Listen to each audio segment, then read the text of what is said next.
চারিদিকটা এখন বৃষ্টি পড়ছে আর আমি ভিজে ভিজে ভিডিও করছি।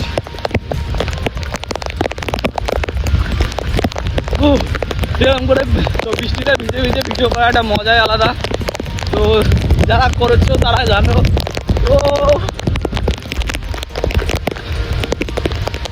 তো সেই বৃষ্টি হচ্ছে সেই, আর শুনটু গরু নিয়ে চলে যাচ্ছে ওই সামনে। তো বাড়ির দিকে যায়, বেশি ভেজা যাবে না, ওয়েদারটা দেখতেই পাচ্ছ, নাহলে কালকে থেকে আরো ভিডিও করতে পারবো না, ঠান্ডা লেগে যাবে। তো বাড়ির দিকে যাই।